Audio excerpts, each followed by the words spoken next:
Tasty food. ಇವತ್ತು ನಾನು ನಿಮಗೆ ಶೇಂಗಾದಿಂದ ಕರಿಕಡುಬು ಮಾಡೋದು ಹೇಗೆ ಅಂತ ತೋರಿಸ್ತಿದ್ದೀನಿ. ಅದಕ್ಕೆ ಬೇಕಾಗಿರೋ ಇಂಗ್ರೀಡಿಯೆಂಟ್ಸು ಶೇಂಗಾ, ಇದು ಹಸಿ ಕಡಲೆಕಾಯಿನ 4 ಕೂಗಿಸಿದ್ದೀನಿ ಕುಕ್ಕರಲ್ಲಿ. ಅದಕ್ಕೆ ಬೇಕಾಗಿರೋದು ಬೆಲ್ಲ, ಇದಕ್ಕೆ ಒಣ ಕೊಬ್ಬರಿ ಹಾಕ್ತೀವಿ. ಇದು ಕಟ್ಟು, ಇದು ಸಾರು ಮಾಡ್ಕೋಬೋದು. ಸಾರು ಹಿಂದೆ ಹೇಗೆ ಮಾಡೋದು ಅಂತ ಕೂಡ ತೋರಿಸಿದ್ದೀನಿ. ಇದಕ್ಕೆ ಹೂರಣಕ್ಕೆ ಇದು ಮೈದಾ ಹಿಟ್ಟು, ಇದು ಚಿರೋಟಿ ರವೆ, ಇದಕ್ಕೆ ಉಪ್ಪು, ಇಷ್ಟು ಹಾಕ್ಬಿಟ್ಟು ಚಪಾತಿ ಹಿಟ್ಟಿನ ಅದಕ್ಕೆ ಕಲಿಸ್ಬೇಕು. ಇದು ಏಲಕ್ಕಿ ಪುಡಿ. ಈಗ ಇದಕ್ಕೆ ಕೊಬ್ಬರಿ,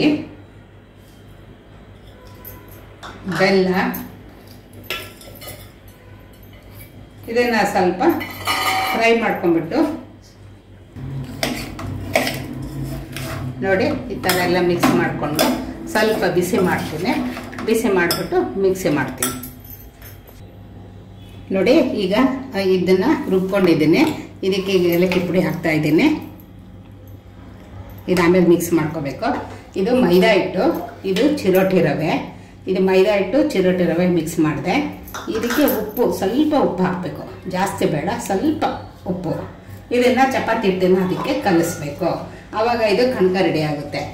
ಇವಾಗ ಇದಕ್ಕೆ ಸಾರಿಗೆ ಇನ್ನೊಂದ್ಸತಿ ಹೇಳ್ತಿದ್ದೀನಿ. ಸಾಂಬಾರು ಮೆಣಸಿನ ಪುಡಿ, ಬೆಳ್ಳುಳ್ಳಿ, ಜೀರಿಗೆ, ಗಸಗಸೆ, ಒಣಕೊಬ್ಬರಿ, ಟೊಮೊಟೊ, ಈರುಳ್ಳಿ ಇಷ್ಟು ಹಾಕ್ಬಿಟ್ಟು ರುಬ್ಬಿಟ್ಟು ಈ ಸಾರು ಕಟ್ಟಿಗೆ ಹಾಕ್ಬಿಟ್ಟು ಹುಣಸೆಹಣ್ಣು, ಉಪ್ಪು ಹಾಕಬೇಕು.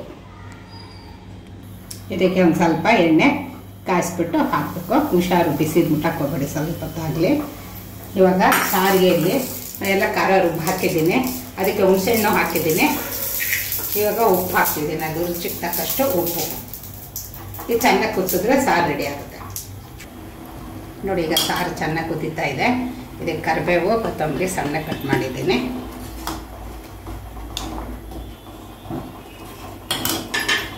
ನಾನು ಒಗ್ಗರಣೆ ಮಾಡಿಟ್ಕೊಂಡಿರ್ತೇನೆ. ಇದೇ ಒಗ್ಗರಣೆನೇ ನಾನು ಹಾಕ್ತಿದ್ದೀನಿ, ಮತ್ತೆ ಬೇರೆ ಹಾಕಲ್ಲ. ಈಗ ಸಾರು ರೆಡಿ ಆಯಿತು.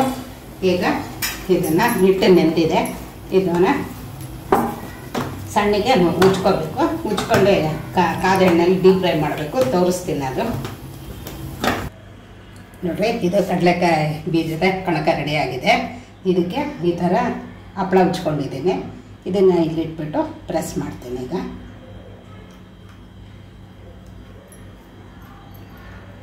ಈ ಕಡೆ ಬಂದಿರೋ ಹಿಟ್ಟನ್ನು ತೆಗೆದ್ಬಿಡಿ.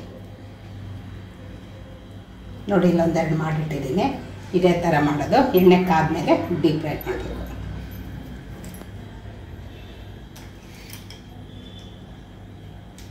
ಈ ಥರ ಬರುತ್ತೆ.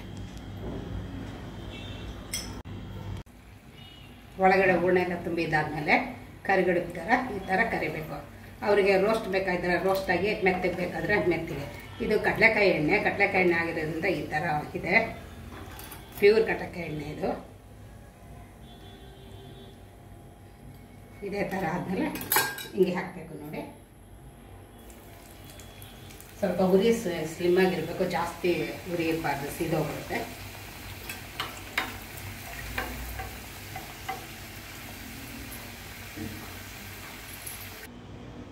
ನೋಡಿ ಈಗ ಶೇಂಗಾ ಕರಿಗಡುಬು ರೆಡಿಯಾಗಿದೆ. ಇದು ಸಾರು, ಬಸ್ಸಾರು ಥರ. ಇದು ಮುದ್ದೆ, ಅನ್ನಕ್ಕೆ, ರೊಟ್ಟಿ, ಚಪಾತಿ ಎಲ್ಲಕ್ಕೂ, ದೋಸೆ ಎಲ್ಲಕ್ಕೂ ಸಾಂಬಾರು ಥರನೂ ತಿನ್ಬೋದು. ತುಂಬ ಚೆನ್ನಾಗಿರುತ್ತೆ. ನೀವು ಮಾಡಿ ನೋಡಿ, ನಿಮ್ಮ ಅಭಿಪ್ರಾಯನ ತಿಳಿಸಿ.